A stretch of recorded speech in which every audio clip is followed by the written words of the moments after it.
ਮੇਰੇ ਬੱਚੇ ਦਾ ਸੰਬੰਧ ਭਾਟ ਕਬੀਲੇ ਦੀਆਂ ਲੋਕ ਕਲਾਵਾਂ ਦੀ ਵਿਸ਼ੇਸ਼ ਵੰਨਗੀ ਹਸਤ ਕਲਾਵਾਂ ਜਾਂ ਹੱਥ ਸਿਰਜਿਤ ਕਲਾਵਾਂ ਨਾਲ ਹੈ। ਹਸਤ ਕਲਾਵਾਂ ਵਿੱਚ ਮੈਂ ਆਪਣੇ ਖੋਜ ਪੱਤਰ ਦਾ ਆਧਾਰ ਪਹਿਰਾਵਾ, ਔਰਤ ਦੇ ਹੱਥੀਂ ਬਣਾਏ ਗਹਿਣੇ ਅਤੇ ਰੀਤਾਂ ਰਸਮਾਂ ਦੌਰਾਨ ਵਰਤੀ ਜਾਂਦੀ ਕਲਾਤਮਕ ਸਮੱਗਰੀ ਨੂੰ ਬਣਾਇਆ ਹੈ।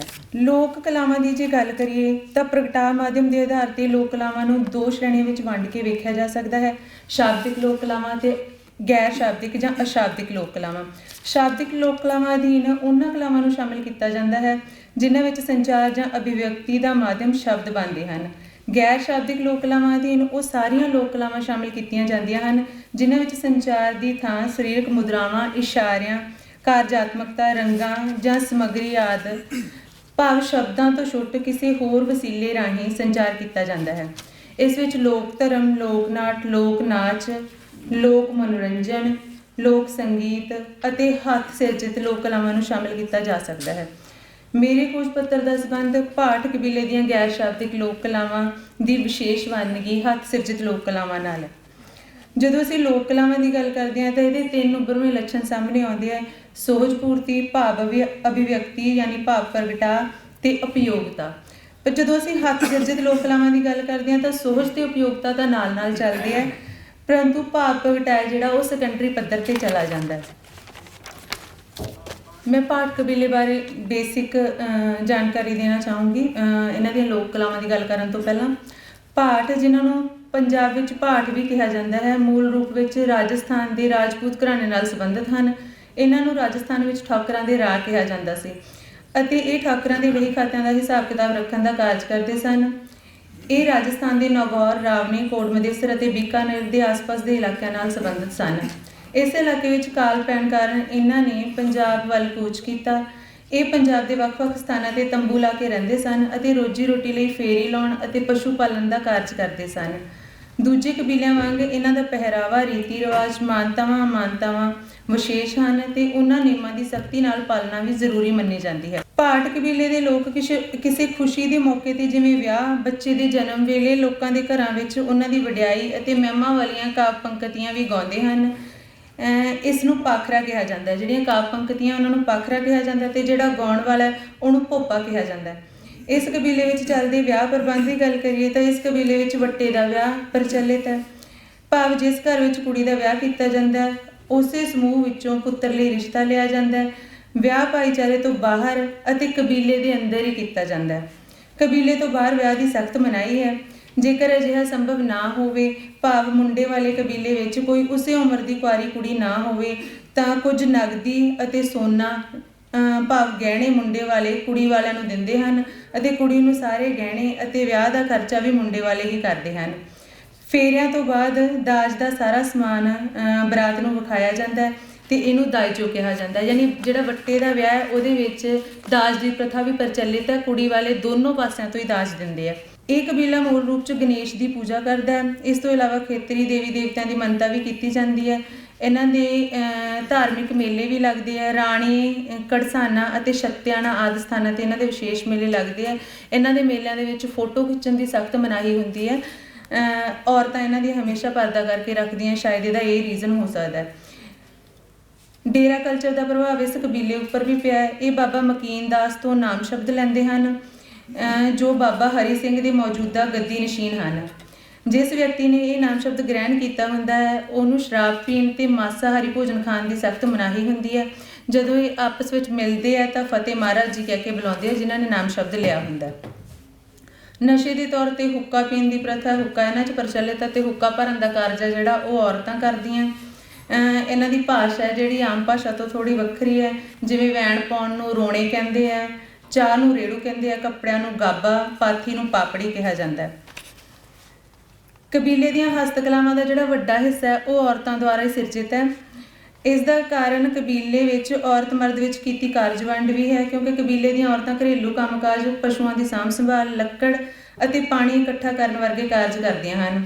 ਰੋਜੀ ਰੋਟੀ ਦੇ ਸਾਧਨ ਜੁਟਾਉਣ ਦਾ ਕਾਰਜ ਮਰਦ ਦੇ ਜ਼ਿੰਮੇ ਹੈ। ਔਰਤਾਂ ਕੋਲ ਆਪਣੀ ਸਮਾਜਿਕ ਹੋਂਦ ਅਤੇ ਸਚਿਆਰਤਾ ਦਾ ਲੋਹਾ ਮਨਵਾਉਣ ਦਾ ਇਹੀ ਮਾਧਿਅਮ ਜਾਪਦਾ ਹੈ। ਹਰ ਸਮਾਜਿਕ ਰਸਮ ਵਿੱਚ ਵਰਤੀ ਜਾਂਦੀ ਸਮੱਗਰੀ ਅਤੇ ਨਿਭਾਈ ਜਾਂਦੀ ਵਿਧੀ ਸਮੁੱਚੇ ਜੀਵਨ ਦੇ ਕਾਰ ਵਿਹਾਰ 'ਚ ਔਰਤਾਂ ਦੀ ਵਿਸ਼ੇਸ਼ ਭੂਮਿਕਾ ਹੈ। ਵੱਖ-ਵੱਖ ਸਮੇਂ ਨਿਭਾਈਆਂ ਜਾਣ ਵਾਲੀਆਂ ਰਸਮਾਂ ਅਤੇ ਵਿਸ਼ੇਸ਼ ਮੌਕਿਆਂ ਲਈ ਔਰਤਾਂ ਵਿਸ਼ੇਸ਼ ਵਸਤਾਂ ਹੱਥੀਂ ਤਿਆਰ ਕਰਦੀਆਂ ਹਨ ਜੋ ਬਹੁਤ ਹੀ ਸੋਝਪੂਰਨ ਅਤੇ ਅਰਥ ਭਰਪੂਰ ਸਿਰਜਣਾਵਾਂ ਹਨ। ਹੁਣ ਮੈਂ ਪਹਿਰਾਵੇ ਦੀ ਗੱਲ ਕਰਾਂਗੀ। ਭਾਟ ਕਬੀਲੇ ਦੀਆਂ ਔਰਤਾਂ ਦਾ ਪਹਿਰਾਵਾ ਬਹੁਤ ਹੀ ਸੋਝਪੂਰਨ ਹੁੰਦਾ ਹੈ ਅਤੇ ਇਹਨੂੰ ਇਹ ਜ਼ਿਆਦਾਤਰ ਹੱਥੀਂ ਤਿਆਰ ਕਰਦੀਆਂ। ਜੇ ਹੱਥੀਂ ਤਿਆਰ ਨਹੀਂ ਵੀ ਕਰਦੀਆਂ ਤਾਂ ਜਿਹੜੀ ਇਹਦੀ ਸਟਿਚਿੰਗ ਹੈ, ਸਟਿਚਿੰਗ ਤੋਂ ਬਾਅਦ ਜਿਹੜੀ ਸਜਾਵਟ ਕੀਤੀ ਜਾਂਦੀ ਹੈ ਉਹ ਔਰਤਾਂ ਹੱਥੀਂ ਕਰਦੀਆਂ ਅਤੇ ਵੱਖ-ਵੱਖ ਚੀਜ਼ਾਂ ਨਾਲ ਕਰਦੀਆਂ। ਔਰਤਾਂ ਦਾ ਰਵਾਇਤੀ ਪਹਿਰਾਵਾ ਜਿਹੜਾ ਉਹ ਘੱਗਰਾ, ਚੋਲੀ ਅਤੇ ਕਾਂਚਲੀ ਹੈ। ਸਿਰ ਢੱਕਣ ਲਈ ਚੂੰਦੜੀ, ਓੜਨੀ ਅਤੇ ਲਹਿਰੀਆ ਪ੍ਰਚਲਿਤ ਹੈ। ਜਿਹੜਾ ਇਹ ਪਹਿਰਾਵਾ ਪਹਿਨਦੀਆਂ, ਇਹ ਪਹਿਰਾਵਾ ਗੂੜ੍ਹੇ ਸ਼ੋਖ ਰੰਗਾਂ ਦਾ ਹੁੰਦਾ। ਲਾਲ ਸੰਤਰੀ ਰੰਗ ਹੈ ਜਿਹੜਾ ਇਹਨੂੰ ਪ੍ਰਾਥਮਿਕਤਾ ਦਿੱਤੀ ਜਾਂਦੀ ਹੈ, ਜਾਂ ਇਹ ਲਾਲ ਸੰਤਰੀ ਪੀਲੇ ਦੇ ਸੁਮੇਲ ਅਤੇ ਵਿਰੋਧ ਤੋਂ ਕੰਟਰਾਸਟ ਤੋਂ ਬਣਿਆ ਹੁੰਦਾ ਇਹਨਾਂ ਦਾ ਪਹਿਰਾਵਾ। ਜਿਹੜਾ ਸਜਾਵਟ ਹੈ ਜਿਹੜੀ ਉਹਦੀ ਲੈਸ, ਗੋਟਾ ਅਤੇ ਫੀਤਾ ਵਰਗੀਆਂ ਸਜਾਵਟੀ ਚੀਜ਼ਾਂ ਨਾਲ ਕੀਤੀ ਜਾਂਦੀ ਹੈ। ਘੱਗਰੇ ਨਾਲ ਚੋਲੀ ਪਹਿਨੀ ਜਾਂਦੀ ਹੈ ਜੋ ਕੁੜਤੀ ਵਾਂਗ ਹੁੰਦੀ ਹੈ। ਘੱਗਰੇ ਦੇ ਰੰਗ ਨਾਲ ਮਿਲਾ ਕੇ ਵੀ ਪਹਿਨੀ ਜਾਂਦੀ ਹੈ ਚੋਲੀ ਹੈ ਜਿਹੜੀ ਵੱਖਰੀ ਵੀ ਕੰਟਰਾਸਟ ਵਿੱਚ ਵੀ ਹੋ ਸਕਦੀ ਹੈ। ਚੋਲੀ ਦਾ ਗਲਾ ਵੱਡਾ ਰੱਖਿਆ ਜਾਂਦਾ ਹੈ ਅਤੇ ਇਹ ਬਿਨਾਂ ਬਾਜੂ ਤੋਂ ਹੁੰਦੀ ਹੈ। ਚੋਲੀ ਦੇ ਹੇਠਾਂ ਕਾਂਚਲੀ ਪਹਿਨੀ ਜਾਂਦੀ ਹੈ। ਇਸ ਦੀ ਬਾਜੂ ਪੂਰੀ ਹੁੰਦੀ ਹੈ। ਇਸ ਨੂੰ ਵਿਖਾਉਣ ਲਈ ਹੀ ਚੋਲੀ ਦਾ ਗਲਾ ਡੂੰਘਾ ਅਤੇ ਬਾਜੂ ਨਹੀਂ ਰੱਖੀ ਜਾਂਦੀ। ਕਾਂਚਲੀ ਸਧਾਰਨ ਕੱਪੜੇ ਤੋਂ ਤਿਆਰ ਕੀਤੀ ਜਾਂਦੀ ਹੈ ਅਤੇ ਫਿਟਿੰਗ ਕਰਨ ਲਈ ਇਸ ਦੇ ਪਿੱਛੇ ਡੋਰੀ ਲੱਗੀ ਹੁੰਦੀ ਹੈ। ਕਾਂਚਲੀ ਦੀ ਕੋਈ ਜਿਹੜੀ ਸਜਾਵਟ ਹੈ ਉਹ ਨਹੀਂ ਕੀਤੀ ਜਾਂਦੀ ਕਿਉਂਕਿ ਇਹ ਇੱਕ ਤਰ੍ਹਾਂ ਦਾ ਅੰਡਰਗਾਰਮੈਂਟ ਹੈ, ਅੰਦਰੂਨੀ ਬਸਤਰ ਹੈ, ਤਾਂ ਇਹਦੀ ਸਜਾਵਟ ਨਹੀਂ ਕੀਤੀ ਹੁੰਦੀ। ਇਹ ਫਿਟਿੰਗ ਬਣਾਉਣ ਵਾਸਤੇ ਇਹ ਪਹਿਨੀ ਜਾਂਦੀ ਹੈ।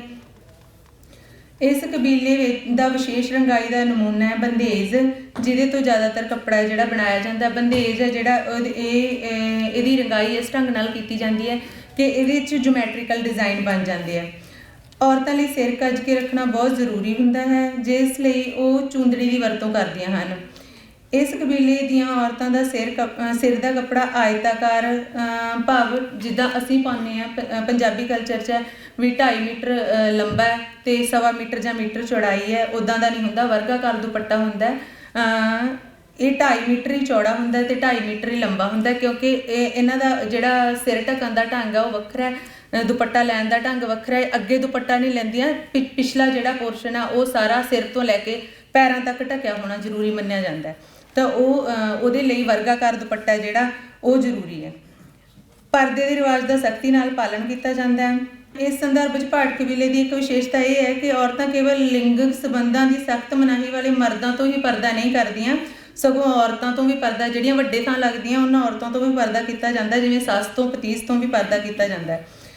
ਇਸ ਦਾ ਕਾਰਨ ਸਮਾਜਿਕ ਨਿਯੰਤਰਣ ਅਤੇ ਇਹਨਾਂ ਰਿਸ਼ਤਿਆਂ ਵਿੱਚ ਦੂਰੀ, ਦਾਅਵੇ ਅਤੇ ਸਤਿਕਾਰ ਦੀ ਮਿਲੀ ਜੁਲੀ ਭਾਵਨਾ ਰਾਹੀਂ ਪਰਿਵਾਰਕ ਕਲੇਸ਼ ਤੋਂ ਬਚਾਅ ਜਾਪਦਾ ਹੈ।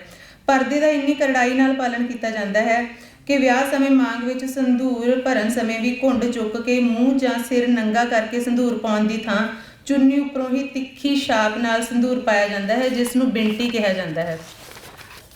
ਮਰਦ ਦਾ ਪਹਿਰਾਵਾ ਵੀ ਔਰਤਾਂ ਤਿਆਰ ਕਰਦੀਆਂ ਹਨ, ਜਿਸ ਵਿੱਚ ਕੁੜਤਾ, ਧੋਤੀ ਅਤੇ ਬੰਦੇਜ ਦੀ ਵੱਟਾਂ ਵਾਲੀ ਗੋਲ ਪੱਗ ਪ੍ਰਚਲਿਤ ਹੈ। ਵਿਆਹ ਮੌਕੇ ਦੁਲਹਾ ਗਾਤਰੇ ਵਾਂਗ ਇੱਕ ਸਜਾਵਟੀ ਕੱਪੜਾ ਪਹਿਨਦਾ ਹੈ ਜੋ ਇੱਕ ਮੋਢੇ ਤੋਂ ਤਿਰਛਾ ਲੱਕ ਤੱਕ ਜਾਂਦਾ ਹੈ ਅਤੇ ਫਿਰ ਲੱਕ ਦੁਆਲੇ ਵਲਿਆ ਹੁੰਦਾ ਹੈ। ਇਸ ਨੂੰ ਫੈਂਟਾ ਕਿਹਾ ਜਾਂਦਾ ਹੈ। ਇਹ ਪੀਲੇ ਜਾਂ ਲਾਲ ਕੱਪੜੇ ਉੱਪਰ ਕਢਾਈ ਕਰਕੇ ਜਾਂ ਗੋਟਾ ਪੱਤੀ ਅਤੇ ਸਿੱਪੀ ਮੋਤੀ ਨਾਲ ਸਜਾਇਆ ਜਾਂਦਾ ਹੈ। ਦੁਲਹਾ ਕਲਗੀ ਜ਼ਰੂਰ ਪਹਿਨਦਾ ਹੈ। ਇਹ ਸਜਾਵਟੀ ਰੇਸ਼ਮੀ ਧਾਗੇ ਅਤੇ ਸਿੱਪੀ ਮੋਤੀ ਤੋਂ ਔਰਤਾਂ ਤਿਆਰ ਕਰਦੀਆਂ ਹਨ। ਔਰਤਾਂ ਸ਼ਿੰਗਾਰ ਲਈ ਰੰਗ ਬਿਰੰਗੇ ਸ਼ੀਸ਼ਿਆਂ ਨਾਲ ਜੜੇ ਸਜਾਵਟੀ ਗਹਿਣੇ ਵੀ ਹੱਥੀਂ ਤਿਆਰ ਕਰਕੇ ਪਹਿਨਦੀਆਂ ਹਨ। ਇਹਨਾਂ ਗਹਿਣਿਆਂ ਦੇ ਡਿਜ਼ਾਈਨ ਚੰਦ, ਤਾਰੇ, ਸੂਰਜ, ਫੁੱਲ, ਪੱਤੀਆਂ ਅਤੇ ਪੱਤੇ ਆਦਿ ਜੋ ਬਨਸਪਤੀ ਸੰਬੰਧਿਤ ਖਿੱਤੇ ਵਿੱਚ ਮਿਲਦੀ ਹੋਵੇ ਉਹਦੇ ਨਾਲ ਮਿਲਦੇ ਜੁਲਦੇ ਹੁੰਦੇ ਹਨ ਅਤੇ ਜਿਓਮੈਟਰੀਕਲ ਡਿਜ਼ਾਈਨ ਵੀ ਪ੍ਰਚਲਿਤ ਹੈ, ਜਿਨ੍ਹਾਂ ਵਿੱਚ ਵਿਭਿੰਨ ਰੰਗਾਂ ਦੇ ਸ਼ੀਸ਼ਿਆਂ ਨੂੰ ਵੱਖ-ਵੱਖ ਆਕਾਰਾਂ ਵਿੱਚ ਕੱਟ ਕੇ ਵੱਖੋ ਵੱਖਰੇ ਰੰਗਾਂ ਦੇ ਧਾਗਿਆਂ ਨਾਲ ਮੜ ਕੇ ਖਿੱਚ ਭਰਪੂਰ ਗਹਿਣੇ ਬਣਾਏ ਜਾਂਦੇ ਹਨ। ਇਹਨਾਂ ਗਹਿਣਿਆਂ 'ਚ ਜਿਹੜਾ ਬੋਰਲਾ ਹੈ ਉਹ ਵਿਸ਼ੇਸ਼ ਗਹਿਣਾ ਹੈ। ਇਸ ਨੂੰ ਬੋਰੀਆ ਵੀ ਕਿਹਾ ਜਾਂਦਾ ਹੈ। ਬੋਰਲਾ ਸਿਰ ਦੇ ਵਿਚਕਾਰ ਚੀਰਕੋਲ ਪਹਿਨਿਆ ਜਾਂਦਾ ਹੈ। ਇਹ ਸੁਹਾਗ ਦਾ ਪ੍ਰਤੀਕ ਹੁੰਦਾ। ਜ਼ਿਆਦਾਤਰ ਇਹ ਸਹੁਰੇ ਲੈ ਕੇ ਆਉਂਦੇ ਆ, ਪਰ ਇਸ ਤਰ੍ਹਾਂ ਇਹਦੇ ਨਾਲ ਸੰਬੰਧਿਤ ਕੋਈ ਕਰੜਾ ਨੇਮ ਪ੍ਰਚਲਿਤ ਨਹੀਂ ਕਿ ਸਹੁਰਿਆਂ ਨੇ ਲਿਆਉਣਾ। ਕੋਈ ਹੋਰ ਰਿਸ਼ਤੇਦਾਰ ਜਾਂ ਸਹੇਲੀਆਂ ਵੀ ਤੋਹਫੇ ਵਜੋਂ ਬੋਰਲਾ ਲੈ ਆਉਂਦੀਆਂ। ਸਿਰ ਢੱਕ ਕੇ ਰੱਖਣ ਕਾਰਨ ਅਤੇ ਗੁੱਤ ਨਾਲ ਬੋਰਲਾ ਬੰਨ੍ਹਣ ਕਾਰਨ ਭਾਟ ਕਬੀਲੇ ਦੀਆਂ ਔਰਤਾਂ ਵਿੱਚ ਸਿਰ ਗੁੰਦਣ ਦੇ ਕੋਈ ਵਿਸ਼ੇਸ਼ ਢੰਗ ਪ੍ਰਚਲਿਤ ਨਹੀਂ ਹਨ। ਸਧਾਰਨ ਗੁੱਤ ਹੀ ਕੀਤੀ ਜਾਂਦੀ ਹੈ। ਪਰਾਂਦੇ ਦਾ ਵੀ ਰਿਵਾਜ ਨਹੀਂ ਹੈ। ਵਿਆਹੁਤਾ ਔਰਤ ਦਾ ਸੰਪੂਰਨ ਸ਼ਿੰਗਾਰ ਕਰਕੇ ਰਹਿਣਾ ਜ਼ਰੂਰੀ ਹੈ। ਸ਼ਿੰਗਾਰ ਲਈ ਪੈਰਾਂ ਵਿੱਚ ਝਾਂਜਰਾਂ, ਬਿਛੂਏ, ਚਿਟਕੀ, ਹੱਥਾਂ ਉੱਤੇ ਨੌ ਪਾਲਿਸ਼ ਅਤੇ ਬਾਹਾਂ ਵਿੱਚ ਚੂੜੀਆਂ, ਮਹਿੰਦੀ ਅਤੇ ਸਿਰ ਵਿੱਚ ਸੰਧੂਰ ਲਾਜ਼ਮੀ ਹਨ। ਇਹਨਾਂ ਸ਼ਿੰਗਾਰ ਵਸਤਾਂ ਦੇ ਗੂੜੇ ਰੰਗ ਜਿਵੇਂ ਲਾਲ ਹੀ ਵਧੇਰੇ ਪ੍ਰਚਲਿਤ ਹੈ। ਲਾਲ ਰੰਗ ਖਿੜੇ ਫੁੱਲਾਂ ਤੇ ਚਮਕਦੇ ਸੂਰਜ ਦੇ ਨਾਲ ਸੁਹਾਗ ਦਾ ਵੀ ਪ੍ਰਤੀਕ ਮੰਨਿਆ ਜਾਂਦਾ ਹੈ। ਭਾਟ ਕਬੀਲੇ ਦੀਆਂ ਔਰਤਾਂ ਦੇ ਸ਼ਿੰਗਾਰ ਦਾ ਵਿਸ਼ੇਸ਼ ਅੰਗ ਮਹਿੰਦੀ ਹੈ। ਇਹ ਹਮੇਸ਼ਾ ਮਹਿੰਦੀ ਲਗਾ ਕੇ ਰੱਖਦੀਆਂ ਹੈ, ਭਾਵ ਕਦੇ ਵੀ ਮਹਿੰਦੀ ਉਤਰਨ ਨਹੀਂ ਦਿੱਤੀ ਜਾਂਦੀ। ਜਦੋਂ ਫਿੱਕੀ ਹੋ ਜਾਂਦੀ ਹੈ ਉਹਨੂੰ ਦੁਬਾਰਾ ਲਾ ਲੈਂਦੀਆਂ। ਮਹਿੰਦੀ ਉਤਰਨ ਨੂੰ ਅਪਸ਼ਗਨ ਮੰਨਿਆ ਜਾਂਦਾ ਹੈ। ਮਹਿੰਦੀ ਦੇ ਡਿਜ਼ਾਈਨ ਜ਼ਿਆਦਾਤਰ ਫੁੱਲ ਪੱਤੀਆਂ ਭਾਵ ਬਨਸਪਤੀ ਨਾਲ ਸੰਬੰਧਿਤ ਹੁੰਦੇ ਆ ਜਾਂ ਜਿਓਮੈਟਰੀਕਲ ਹੁੰਦੇ ਆ। ਸੁਹਾਗਣ ਔਰਤਾਂ ਹਮੇਸ਼ਾ ਕੱਚ ਦੀਆਂ ਚੂੜੀਆਂ ਪਹਿਨ ਕੇ ਰੱਖਦੀਆਂ। ਚਾਂਦੀ ਦੀਆਂ ਚੂੜੀਆਂ ਵਿਧਵਾ ਔਰਤਾਂ ਪਹਿਨਦੀਆਂ। ਮਤਲਬ ਜਿਹੜੇ ਚਾਂਦੀ ਦੀਆਂ ਔਰਤਾਂ ਇਹ ਇੱਕ ਤਰ੍ਹਾਂ ਦਾ ਸਿੰਬਲ ਹੈ ਕਿ ਔਰਤ ਜਿਹੜੀ ਔਰਤ ਨੇ ਪਾਈਆਂ ਹੋਈਆਂ ਵੀ ਉਹਦੇ ਪਤੀ ਨਹੀਂ ਹੈਗਾ, ਉਹ ਵਿਧਵਾ ਹੈ। ਪਤੀ ਮਰਨ ਤੋਂ ਜਦੋਂ ਪੇਕੇ ਬੁਰੇ ਦੇ ਕੱਪੜੇ ਪਵਾਉਂਦੇ ਹਨ ਤਾਂ ਉਸ ਸਮੇਂ ਚਾਂਦੀ ਦੀਆਂ ਚੂੜੀਆਂ ਵੀ ਪਾ ਕੇ ਜਾਂਦੇ ਹਨ। ਇਸ ਕਬੀਲੇ ਦੀਆਂ ਔਰਤਾਂ ਕੱਪੜਿਆਂ ਦੇ ਰੰਗ ਉਮਰ ਅਨੁਸਾਰ ਨਹੀਂ ਪਹਿਨਦੀਆਂ। ਸੁਹਾਗਣ ਔਰਤ ਭਾਵੇਂ ਉਹ ਬਜ਼ੁਰਗ ਹੋਵੇ ਗੂੜੇ ਰੰਗਾਂ ਦੇ ਕੱਪੜੇ ਪਹਿਨੇਗੀ, ਲਾਲ ਚੂੜੀਆਂ ਪਾਏਗੀ, ਬੋਰਲਾ ਮਹਿੰਦੀ ਤੇ ਸੰਧੂਰ ਲਗਾ ਕੇ ਰੱਖੇਗੀ। ਇੱਕ ਸ਼ਿੰਗਾਰ ਪੱਟੀ ਜਿਹਨੂੰ ਅਸੀਂ ਸ਼ਿੰਗਾਰ ਪੱਟੀ ਕਹਿੰਦੇ ਹਾਂ, ਉਹਨੂੰ ਇਹ ਫੀਨੀ ਕਹਿੰਦੇ ਆ। ਇਹ ਗਹਿਣਾ ਵੀ ਹੈ ਜਿਹੜਾ ਇਹ ਧਾਤ ਸਾਡੇ 'ਚ ਜ਼ਿਆਦਾਤਰ ਧਾਤ ਦਾ ਬਣਾਇਆ ਹੁੰਦਾ, ਮਤਲਬ ਸੋਨੇ ਦਾ ਜਾਂ ਚਾਂਦੀ ਦਾ। ਇਹ ਲੋਕ ਹੈ ਜਿਹੜੇ ਇਹ ਮੋਤੀਆਂ ਤੇ ਸ਼ੀਸ਼ੇ ਤੋਂ ਘਰ 'ਚ ਤਿਆਰ ਕਰਕੇ ਸ਼ਿੰਗਾਰ ਪੱਟੀ ਬਣਾ ਕੇ ਪਹਿਨਦੇ ਆ। ਇੱਕ ਬਾਜੂਬੰਦ ਵਰਗਾ ਗਹਿਣਾ ਪਾਇਆ ਜਾਂਦਾ ਹੈ ਜਿਹੜਾ ਮੋਢੇ ਤੋਂ ਥੱਲੇ ਤੇ ਕੂਹਣੀ ਤੋਂ ਉੱਪਰ ਪਾਇਆ ਹੁੰਦਾ ਹੈ, ਉਹਨੂੰ ਇਹ ਢੱਡਾ ਕਹਿੰਦੇ ਆ। ਇਹ ਵੀ ਔਰਤਾਂ ਚਾਂਦੀ ਤੋਂ ਬਣਾਇਆ ਜਾਂਦਾ ਜਾਂ ਔਰਤਾਂ ਘਰਾਂ 'ਚ ਤਿਆਰ ਕਰਦੀਆਂ। ਤੇ ਜਿਹੜਾ ਧਾਤ ਦਾ ਬਣਿਆ ਵੀ ਹੁੰਦਾ ਉਹਦੀ ਵੀ ਸਜਾਵਟ ਕਰਨ ਵਾਸਤੇ ਫੂੰਦੇ ਡੋਰੀਆਂ ਤੇ ਲਟਕਣ ਔਰਤਾਂ ਘਰਾਂ ਵਿੱਚ ਹੀ ਲਾਉਂਦੀਆਂ। ਭਾਟ ਕਬੀਲੇ ਦੀਆਂ ਰੀਤਾਂ ਰਸਮਾਂ ਨਿਵੇਕਲੀਆਂ ਤੇ ਦਿਲਚਸਪ ਹਨ। ਵਿਸ਼ੇਸ਼ ਮੌਕਿਆਂ 'ਤੇ ਨਿਭਾਈਆਂ ਜਾਣ ਵਾਲੀਆਂ ਰੀਤਾਂ ਨੂੰ ਆਕਰਸ਼ਕ ਬਣਾਉਣ ਲਈ ਔਰਤਾਂ ਅਜਿਹੇ ਸਮੇਂ ਮਿੱਟੀ, ਰੰਗਾਂ ਅਤੇ ਹੋਰ ਸਜਾਵਟੀ ਸਮੱਗਰੀ ਨਾਲ ਵਿਸ਼ੇਸ਼ ਸਿਰਜਣਾਵਾਂ ਸਿਰਜਦੀਆਂ ਹਨ। ਸੋਝ ਅਤੇ ਸਜਾਵਟ ਤੋਂ ਇਲਾਵਾ ਇਹਨਾਂ ਕਲਾਕ੍ਰਿਤੀਆਂ ਪਿੱਛੇ ਲੋਕ ਵਿਸ਼ਵਾਸ ਵੀ ਕਾਰਜਸ਼ੀਲ ਹੁੰਦੇ ਹਨ। ਵਿਆਹ, ਬੱਚਾ ਜੰਮਣ, ਵਡੇਰਿਆਂ ਦੀ ਮਾਨਤਾ ਜਾਂ ਹੋਰ ਕਿਸੇ ਖੁਸ਼ੀ ਦੇ ਮੌਕੇ 'ਤੇ ਗੋਹਾ ਮਿੱਟੀ ਫੇਰ ਕੇ ਉੱਪਰੋਂ ਪੀਲੀ ਮਿੱਟੀ ਦਾ ਪੋਚਾ ਮਾਰ ਕੇ ਹਲਦੀ ਅਤੇ ਲਾਜਵਰ ਨੀਲਾ ਕੱਚਾ ਰੰਗ ਹੁੰਦਾ, ਉਹਦੇ ਨਾਲ ਵਿਸ਼ੇਸ਼ ਸਜਾਵਟ ਕੀਤੀ ਜਾਂਦੀ ਹੈ। ਇਹ ਸਵਾਸਤਿਕ ਵੀ ਬਣਾਇਆ ਜਾਂਦਾ ਹੈ ਇਹਨਾਂ ਦੀਆਂ ਜਿਹੜੀਆਂ ਲੋਕ ਕਲਾਵਾਂ ਇਹਨਾਂ ਦੇ ਵਿੱਚ। ਇਸ ਤੋਂ ਇਲਾਵਾ ਚੰਦ, ਤਾਰੇ, ਜਿਓਮੈਟਰੀਕਲ ਡਿਜ਼ਾਈਨ ਤੇ ਪੰਛੀਆਂ ਜਿਵੇਂ ਮੋਰ ਦੀ ਆਕ੍ਰਿਤੀ ਵਿਭਿੰਨ ਰੰਗਾਂ ਨਾਲ ਬਣਾਈਆਂ ਜਾਂਦੀਆਂ ਹਨ। ਘਰਾਂ ਦੀਆਂ ਕੱਚੀਆਂ ਕੰਧਾਂ ਅਤੇ ਕੰਧੋਲੀਆਂ ਨੂੰ ਉੱਕਰਨ, ਖੋਦਣ ਅਤੇ ਕੰਧ ਚਿੱਤਰਾਂ ਨਾਲ ਸਜਾਇਆ ਜਾਂਦਾ ਹੈ। ਵਿਆਹ ਸਮੇਂ ਲੜਕੀ ਵਾਲੇ ਘਰ ਤੋਰਨ ਲੱਕੜ ਦਾ ਬਣਾਇਆ ਜਾਂਦਾ ਹੈ। ਇਹਦਾ ਰਸਮ 'ਚ ਵੀ ਮਹੱਤਵ ਹੈ। ਇਹ ਜਿਹੜਾ ਤੋਰਨ ਬਣਾਇਆ ਹੁੰਦਾ ਲੱਕੜ ਦਾ, ਇਹਦੇ ਉੱਪਰ ਕਿਸੇ ਧਾਤ ਜਾਂ ਰੰਗਾਂ ਨਾਲ ਚਿੜੀਆਂ ਦਾ ਡਿਜ਼ਾਈਨ ਬਣਾਇਆ ਜਾਂਦਾ ਹੈ। ਚਿੜੀ ਦਾ ਸੰਬੰਧ ਸ਼ਾਇਦ ਚਿੜੀ ਤੇ ਕੁੜੀ ਦੀ ਸਮਾਨਤਾ ਜਿਵੇਂ ਪੰਜਾਬੀ ਕਲਚਰ 'ਚ ਵੀ ਹੈ, ਪੰਜਾਬੀ ਲੋਕ ਗੀਤਾਂ 'ਚ ਵੀ ਹੈ, ਤਾਂ ਸ਼ਾਇਦ ਇਹ ਤੋਰਨ ਦਾ ਸੰਬੰਧ ਹੈ ਜਿਹੜਾ ਉਹ ਵੀ ਚਿੜੀ ਤੇ ਕੁੜੀ ਦੀ ਸਮਾਨਤਾ ਨਾਲ ਜੁੜਦਾ ਹੈ। ਫੇਰਿਆਂ ਤੋਂ ਬਾਅਦ ਕੁੜੀ ਤੋਰਨ ਸਮੇਂ ਦੁਲਹਾ ਅਤੇ ਕੁੜੀ ਦੋਹਾਂ ਨੂੰ ਤੋਰਨ ਥੱਲਿਓਂ ਲੰਘਾਇਆ ਜਾਂਦਾ ਹੈ। ਵਿਦਾ ਕਰਨ ਨਾਲ ਸੰਬੰਧਿਤ ਹੋਣ ਕਰਕੇ ਸ਼ਾਇਦ ਇਹਦਾ ਨਾਮ ਹੈ ਜਿਹੜਾ ਉਹ ਤੋਰਨ ਹੈ।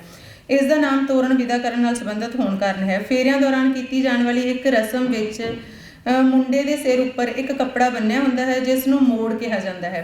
ਫੇਰੇ ਕਰਨ ਤੋਂ ਪਹਿਲਾਂ ਇਹ ਖੋਲ੍ਹ ਕੇ ਕੁੜੀ ਦੇ ਸਿਰ ਉੱਪਰ ਬੰਨ੍ਹ ਦਿੱਤਾ ਜਾਂਦਾ ਹੈ। ਇਹ ਵੀ ਔਰਤਾਂ ਹੱਥੀਂ ਤਿਆਰ ਕਰਦੀਆਂ ਹਨ। ਇਸ ਦਾ ਸੰਬੰਧ ਜ਼ਿੰਮੇਵਾਰੀ ਸੌਂਪਣ ਨਾਲ ਜੋੜਿਆ ਜਾ ਸਕਦਾ ਹੈ। ਵਿਆਹ ਸਮੇਂ ਔਰਤਾਂ ਸੁੱਕੇ ਮੇਵਿਆਂ ਤੋਂ ਮਾਲਾ ਤਿਆਰ ਕਰਕੇ ਗਲੇ ਵਿੱਚ ਪਾਉਂਦੀਆਂ ਹਨ, ਜਿਸ ਵਿੱਚ ਨਾਰੀਅਲ ਵਿਚਕਾਰ ਅਤੇ ਹੋਰ ਮੇਵੇ ਅਤੇ ਨੋਟ ਸਜਾਵਟੀ ਢੰਗ ਨਾਲ ਮਾਲਾ ਵਿੱਚ ਪਰੋ ਕੇ ਮੁੰਡੇ ਕੁੜੀ ਦੋਹਾਂ ਦੇ ਗਲ ਵਿੱਚ ਪਾਏ ਜਾਂਦੇ ਹਨ। ਪੰਜਾਬੀ ਸਮਾਜ ਵਿੱਚ ਵਿਆਹ ਦੀਆਂ ਰਸਮਾਂ ਵਿੱਚ ਸੁੱਕੇ ਮੇਵਿਆਂ ਦੀ ਵਰਤੋਂ ਸੰਬੰਧੀ ਡਾਕਟਰ ਨਾਹਰ ਸਿੰਘ ਦਾ ਕਥਨ ਇੱਥੇ ਭਾਵਪੂਰਤ ਹੈ। ਵਿਆਹ ਦੀਆਂ ਰੀਤਾਂ ਦਾ ਜਿੱਥੇ ਵੀ ਮੇਵਿਆਂ ਨਾਲ ਸੰਬੰਧ ਜੁੜਦਾ ਹੈ ਉੱਥੇ ਉਹ ਸਾਰੀਆਂ ਸ਼ਕਤੀਆਂ ਔਰਤ ਮਰਦ ਦੀ ਜਨਨ ਸ਼ਕਤੀ ਵਿੱਚ ਵਾਧਾ ਕਰਨ ਦੀਆਂ ਬੌਧਿਕ ਬਣਦੀਆਂ ਹਨ। ਭਾਟ ਕਬੀਲੇ ਵਿੱਚ ਵਿਆਹ ਤੋਂ ਬਾਅਦ ਦੀਆਂ ਰਸਮਾਂ ਵਿੱਚ ਇੱਕ 7 ਥਾਲੀਆਂ ਦੀ ਰਸਮ ਹੈ, ਉਹ ਵੀ ਮਹੱਤਵਪੂਰਨ ਹੈ।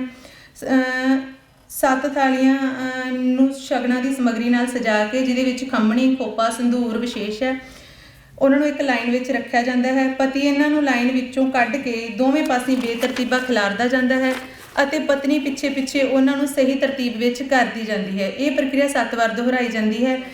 ਇਸ ਰਸਮ ਦਾ ਗਹਿਨ ਸੰਬੰਧ ਔਰਤ ਨੂੰ ਘਰ ਅਤੇ ਰਿਸ਼ਤੇ ਜੋੜਨ ਜਾਂ ਇਕੱਠੇ ਕਰਕੇ ਰੱਖਣ ਵਾਲੀ ਵਜੋਂ ਸਥਾਪਿਤ ਕਰਨਾ ਜਾਪਦਾ ਹੈ। ਜਿਵੇਂ ਅਸੀਂ ਆਮ ਹੀ ਕਹਿੰਦੇ ਹਾਂ ਕਿ ਔਰਤ ਜਿਹੜੀ ਉਹ ਗੈਦਰਰ ਹੈ, ਇਕੱਠਾ ਕਰਕੇ ਰੱਖਦੀ ਹੈ। ਬੱਚਾ ਪੈਦਾ ਹੋਣ ਤੋਂ ਤੇ ਬਾਹਰ ਵਧਾਉਣ ਦੀ ਰਸਮ ਸਮੇਂ ਪੇਕੇ ਇੱਕ ਵਿਸ਼ੇਸ਼ ਕਢਾਈ ਵਾਲੀ ਚੂੰਦੜੀ ਲੈ ਕੇ ਆਉਂਦੇ ਹਨ।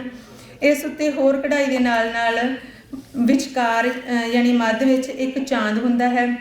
ਔਰਤ ਨੂੰ ਇਹ ਚੂੰਦੜੀ ਸਿਰ ਉੱਪਰ ਦੇ ਕੇ ਬਾਹਰ ਵਧਾਇਆ ਜਾਂਦਾ ਹੈ। ਇੱਕ ਰਸਮ ਹੈ ਜਿਹੜੀ ਮੌਤ ਨਾਲ ਸੰਬੰਧਿਤ ਹੈ, ਉਹ ਵੀ ਮਹੱਤਵਪੂਰਨ ਹੈ। ਜਦੋਂ ਬੁੱਢੇ ਜਾਂ ਬੁੱਢੀ ਦੇ ਮਰਨ 'ਤੇ ਨਿਭਾਈ ਜਾਂਦੀ ਹੈ ਜਿਹੜੀ ਰਸਮ, ਮੌਤ ਤੋਂ 12 ਦਿਨ ਬਾਅਦ ਕੀਤੀ ਜਾਂਦੀ ਹੈ। ਇਹਦੇ ਦੌਰਾਨ ਨੂੰਹ ਪੁੱਤ ਗੋਹੇ ਮਿੱਟੀ ਨਾਲ ਕੁਝ ਜਗ੍ਹਾ ਨੂੰ ਸੁੱਚਾ ਕਰਕੇ ਉਸ ਉੱਪਰ ਵੱਛੀ ਖੜੀ ਕਰਕੇ ਉਸ ਦੇ ਪੈਰ ਕੱਚੀ ਲੱਸੀ ਨਾਲ ਧੋ ਕੇ ਆਲੇ ਦੁਆਲੇ 7 ਗੇੜੇ ਕੱਢਦੇ ਹਨ। ਫਿਰ ਉਸ ਨੂੰ ਮੱਥਾ ਟੇਕਦੇ ਹਨ। ਇਸ ਰਸਮ ਦਾ ਸੰਬੰਧ ਸੁੱਚਮ ਦੇ ਸੰਕਲਪ ਅਤੇ ਗਊ ਪੂਜਾ ਨਾਲ ਜੁੜਦਾ ਹੈ।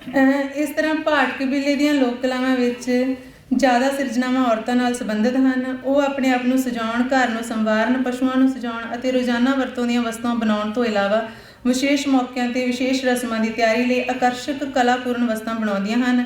ਇਹਨਾਂ ਵਿੱਚ ਉਹ ਆਪਣੇ ਭਾਵ ਭਰਦੀਆਂ ਹਨ ਅਤੇ ਇਹ ਹੱਥ ਸਿਰਜਿਤ ਰਚਨਾਵਾਂ ਉਹਨਾਂ ਦੇ ਜੀਵਨ ਦਾ ਅਰਥਪੂਰਨ ਹਿੱਸਾ ਹਨ।